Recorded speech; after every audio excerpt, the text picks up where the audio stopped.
We are M.E.M.S. I'm Mark, this is Chip. I'm from Buffalo, he's from Detroit.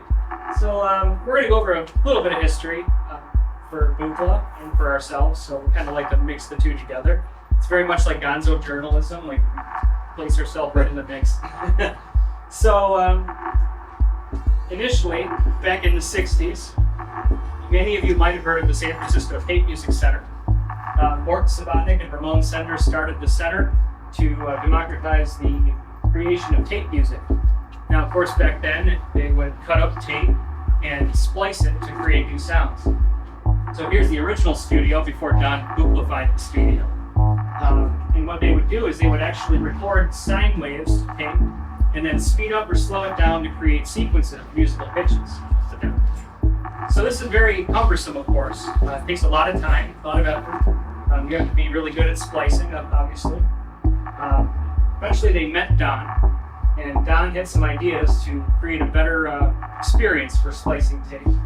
And that's what created the sequencer. The 1, 2, 3 sequencer was his method of taking voltages and splitting them up, creating musical patterns with voltage. This is the modular electronic music system, which is where we get our name from.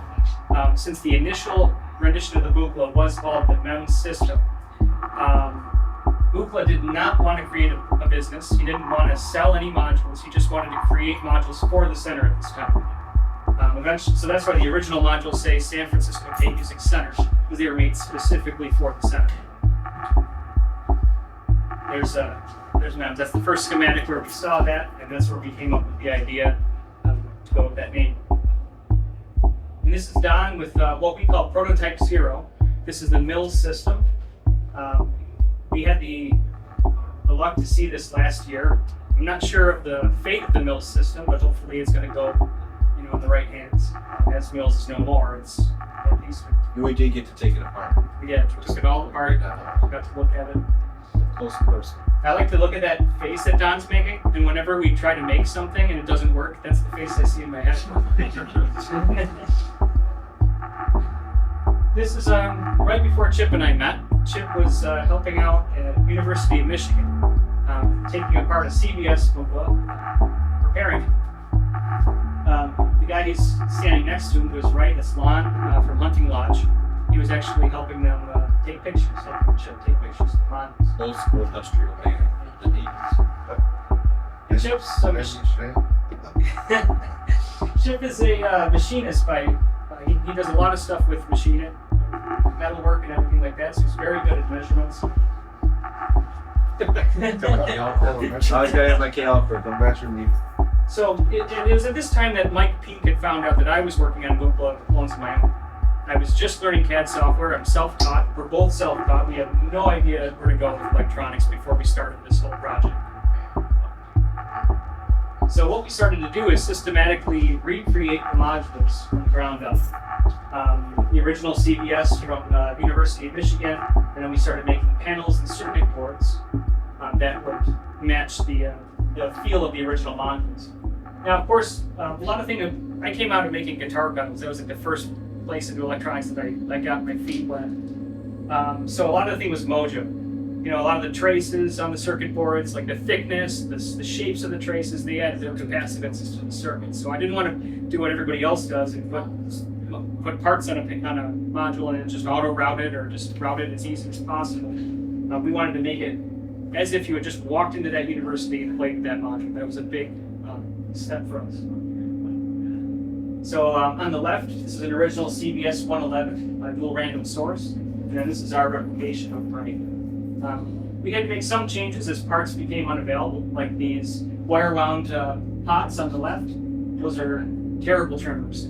They end up seizing up or falling apart. Rusting, so we went with a more modern trimmer. But we were still able to keep the same layouts as the same. As we started doing this, we started to reach out to more colleges. We figured, you know, at University of Michigan, great. Who else has a Buchla? Well, one of the biggest wins for us was being able to go to Wesleyan University, where they have the David Tudor mixer. Now, this is a pentaphonic mixer. So in each quadrant here, you have a speaker, and in the center, you also have a speaker as well. Now, the center speaker is David Tudor had asked for it to be down-firing to make a prism of sound over. This is before he started getting into projects like the Pepsi Pavilion, where he had like 58 speakers that go. He really just wanted a way to use touch control to control the spatial sound. Could be considered one of the first quadraphonic mixers, 1965. This is David Tudor with the M.E.M.S Buchla, one of my favorite pictures of David Tudor. Fun fact, David Tudor hated the Buchla. I find this very interesting to think about, that in 1965, David Tudor sees the Buchla and goes, "This machine isn't forward-thinking enough." Now, if I had walked up to this, I probably would have thought it was like a panel from a spaceship, but David Tudor was already like on another planet at this point, so it wasn't good enough for him. Now, the 113 at Wesleyan University is all point-to-point. We opened it up, and there are no circuit boards. You're very sad. We opened it up. So our 1 hour reverse engineering turned into 12 hours of just drawing. Look at those switches, figuring out those rotary switches. Oh yeah. Goodness. This is me, of course, looking at the module, and then we had sheets of paper, 11 by 14 sheets, and we just redrew the entire circuit out. It took us about 12 hours. And we had to look at every wafer on the pot, on the switches, and see exactly where all the resistors went. We had no schematics for this. It was just running blind. And Wesleyan University is source of one of my favorite endorsements from any college, which is Ron Buchla. That effing thing better be here when I come in tomorrow morning. He left us alone with that priceless Buchla mixer. That was the last thing he said to us when he left. Like, "Guys, stay as long as you want." Then I fucking leave. Come on. Now, as we got into the 100 series, we burned ourselves out on variations. Now, this is the 158 dual sine saw oscillator. Very famous, Mort Sabatnik used on Silver Apples at the Moon. There are 6 variations of the 158, all with different oscillator cores. So when you're listening to an old Buchla recording, you really don't know what you're hearing. The one that you want to look for in Silver Apples at the Moon is this one, 158 San Francisco Tape Music Center. That's the second version of it. Don's first version in the M.E.M.S system was just totally haywire. There's no trimmers. You can't tune it with a trimmer. You have to basically audition resistors.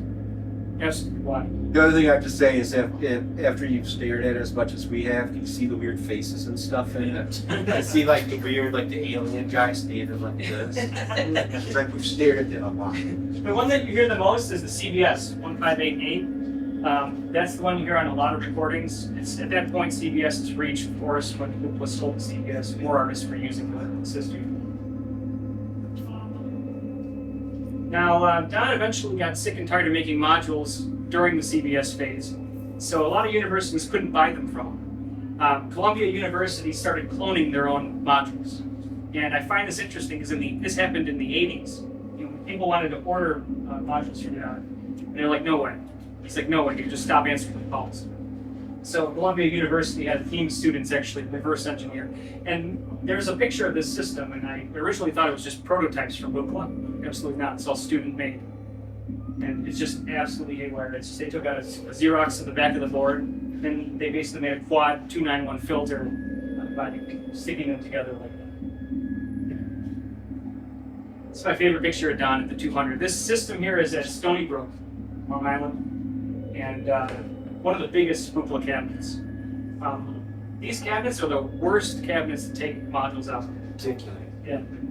Don had placed the modules in the back and had them supported by a bar. So when you unscrew the back, all the modules just fall out in your lap. And he did this so people couldn't go in and take a module out and just steal it. So you have to flip the whole thing on its face, so to speak, and put the modules in. Otherwise, you're feeling all modules trying to get up there. Yeah. And trying to tighten up with the ridiculous. Another school we went to University of Illinois. They actually have a pretty big Buchla there, which was surprising to us. A lot of the modules had been removed from it, and there's a Surge quad panel, which is extremely rare, up at the top. It's terribly built.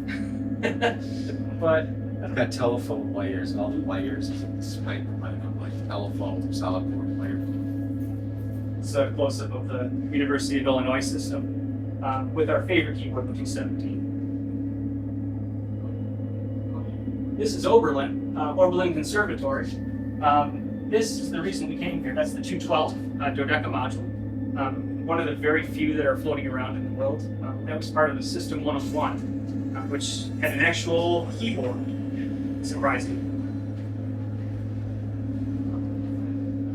As the 200 series, as the 200 series modules started coming in, we started getting more and more photos of 200 series modules. It got a lot harder. I don't really know anything about CAD software, but I had to learn real quick.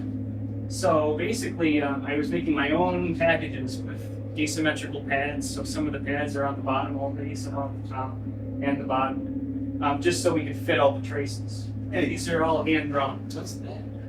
So, 5 pins connected. Yikes. These are all hand drawn and then put into software. So we order boards. Really beautiful stuff. Another hard module, the 242. You'll be able to see this at our table. But basically, you have a matrix mixer. Now, Selectro was making the same company that made it for the first run of VCS 3s. Impossible to get. These were custom made for Buchla. So we made our own. Did you guys see the clown face? Go back. See the clown face, the eyes, and the nose. And then the red fluffy hair. Clown head. So what we did was we made a stack up of 3 boards for the matrix. Yeah. That's what we did. Board interconnects. So they all press it.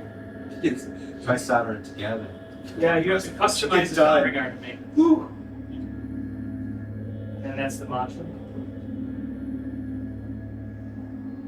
Where's the image? And the MARF. This is M.E.M.S's MARF. Right now it's in my possession. Board 2, which is the digital board, this is the digital logic, is completely corroded. So something corrosive or liquid got on it, wore out all the traces, all the vias. But so what we're doing, and one of the benefits of us doing this is that universities have replacements. So what we've been able to do is make a complete new board set of these. and we can swap out their board too. So if they get a working Marf, then they can take the original and place it in their archives, whatever they want to do. One of the trash jars I can It's terrible. When you look at this stuff in person, it's very underwhelming. You think about how much it costs, what the value of the modules are, and you're just like, if I got this and paid this much for it, I would be so depressed. But it's kind of haywire the way everything's all point-to-point wired. One of the nicest things about these boards is this was Don's prototype, so all of his handwriting's on it in pencil. This is a weird one. This is the 223 CV locator. This exists in Philadelphia, but on the left is a picture of Don performing with David Rosenboom. He's performing a piece called In Collaboration. And the 223 was designed to work specifically with the systems interface, the quad panel. What this would allow you to do is start the sound in any quadrant you want, instead of having it just start in one quadrant, as the 227 would do. So you can actually have inverse motions on different channels of the 227. Not sure why he didn't make more of these, because it's a great idea. Now, I'll try to keep this short because there's a whole entire lecture I could have on the easel. Programming and metaprogramming in the electro-organism. Many of you might have seen that book, a manual for the easel written by Alan Strange. Now, Don, when he was designing the easel, had a bunch of hurdles to go over. In terms of portability, he wanted a machine that was portable enough that anyone could carry it around. Something that was easy to use, well laid out. But a lot of people don't realize his vision at this point. Don was always looking to connect the user to the instrument in very strange ways, like touch control. Interestingly note that the touch plates were actually designed as rocket fuel sensors for NASA. He had actually taken that idea and used it for the keyboards. But it goes far beyond just the touch into more meta experiences with the instruments. What a lot of people don't realize about the title, Programming and Metaprogramming, is that around the same time the easel came out, there was a book by John C. Lilly, which he has a whole nother lecture all by himself, called Programming and Metaprogramming in the Human Biocomputer. Now, it's an amazing book. So, what the book is very heady in terms of everything that he goes over in the book. But there's one takeaway that I think Don was reading when he made the easel. So, Lilly came up with an idea called zoinetics, using reverse bionics.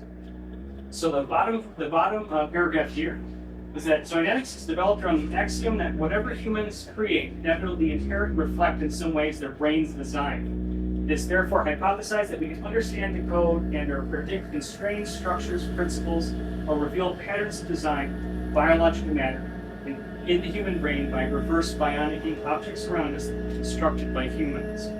So I believe that Don's idea for the easel was to create a device that would actually program the program. Your experience with the unit as a whole would actually influence your adjustment to the system.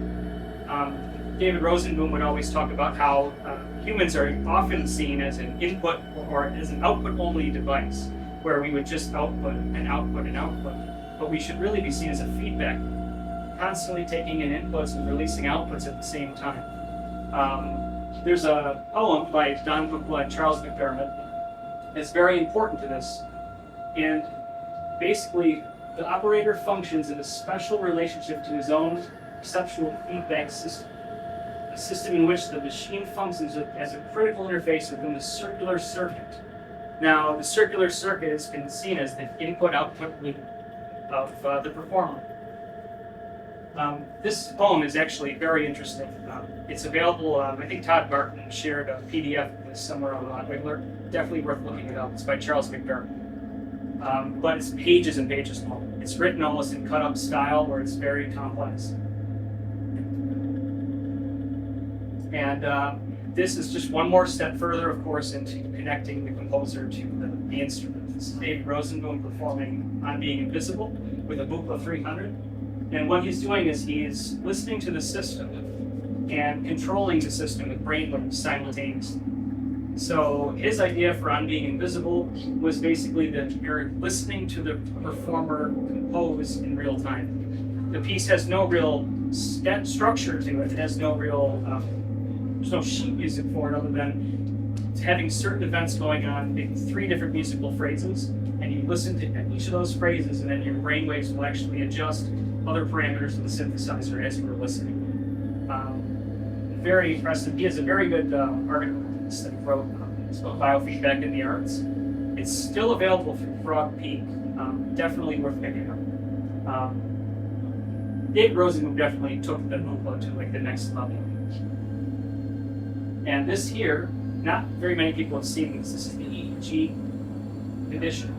And this module was actually designed to take your brainwaves and output 3 different brainwave patterns, alpha, theta, and beta brainwaves. And what you could do, so each brainwave had a different function. Alpha, of course, is like a more focused, meditative state. That goes in line in the 60s where they were really championing the idea of the artist doing nothing. You really see this happen in a lot of brainwave pieces. Alvin Musier's Music for Solo Performer, where he just basically amplifies a bunch of resonated objects, and if you look at him, he's just stoic, sitting there, appearing to do nothing. It's a very powerful image. And that was the model that was designed for me. We were able to find a sheet that had the labels for this. This exists also at M.E.M.S at Philadelphia. This was actually donated to them by David King. And there's a lot more we could probably talk about, but I think that pretty much wraps up where we want to. Any questions? Yeah, oh, good question. So you take all the products you have, you clone them, right?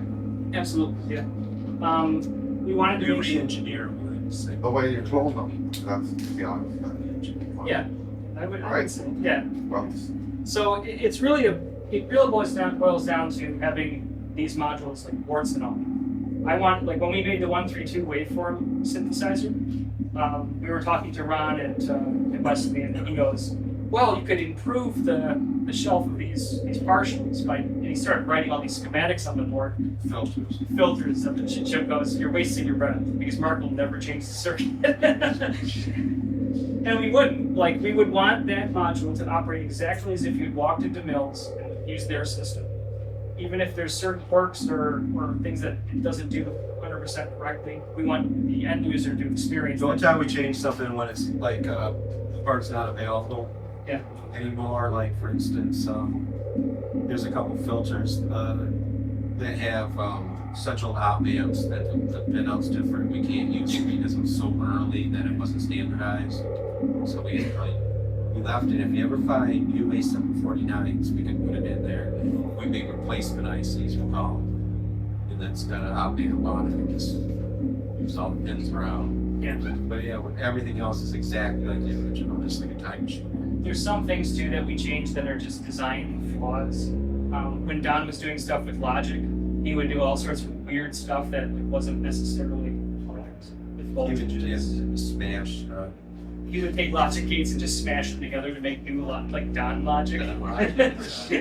So then we have a guy that helps us a lot, Dave Brown, modular synthesis, and he's like he was worked for Tektronix, and someone still just a little fly with him. He said, you can't do that, you can't smash this to get to that, and this, he's running at the wrong voltage, you guys gotta change it to 5 volts, it's being run at 12 volts, you know. Yeah, there's a lot of I stuff. guess we gotta change, we're gonna burn out the ICs. And Don had a huge problem with Motorola because he said that they lied on their lied on their data sheets. But it was really just Don just blasting these things with like the highest voltage he could. Like Motorola data sheets, early ones are terrible. yeah, they're awful. They're hard to understand. Yeah. They're just they don't really show like direct pinouts. They show like one picture of it, and they have a chart like this where you can sift through all the data. So you guys doing like audio comparisons? I would imagine when you recreate the circuit and use modern components, you're getting like a much cleaner sound. So for instance, we built the 232, which is like a free HD voltage. And I had on my bench in Detroit, I had the original. Yeah. The original. And build, you know, our copy of it, and then sent it to Dave Brown, and ours operated better than the original. And they figured it's because of the backends, but yeah, we compared it, and ours actually worked nicer than the original. So yeah, we do compare. Yeah, I think there's like kind of an analogy between like video game recreations where it's like you can emulate the thing, but people want like a weird glitch or like a weird audio. Yeah. Because the board Yeah, is garbage or something is rusted out. You know, it's weird. Like what? Or for instance, Oh, there's chip parts. Yeah, or old chip parts, sure. These Old yellow chip ICs, parts, so so they replace that, and then a lot of people buy the emulation for that sound there. yeah, it's Right. it's a tough task because it's not like an acoustic instrument where So, for instance, we did the 148 harmonic generator that does the fundamental of the 10 partials, which is makes it, you know, one time faster again and again and again. But the way Don did it was really weird. Is he turned a solid into a triangle, and there's a crossover point, so it has like a glitch. It's really hard to get. So you hear like you know, fast. And you can hear an artifact. And it would be really nice to change that oscillator and make it like a Triangle triangle. core. Yeah. okay. But we can't. It's like, you know, and they, you guys should really change this. You could totally, and he's like, so you can put this, the 158 blah blah blah in there, and it works better. And I'm like, yeah. It's hard to say too where Don's head was on that because a lot of his explanations of like the waveforms were like, oh, it's interesting sounding. Where I think a lot of it was a knowledge-based thing, where Don's just kind of like grasping at certain straws to make certain things work. You hear there's a lot on the internet about the acoustic instrument, and Don wanting to emulate an acoustic instrument. And Morton Sabatnik has an instrument. Oh, really? Out of the world.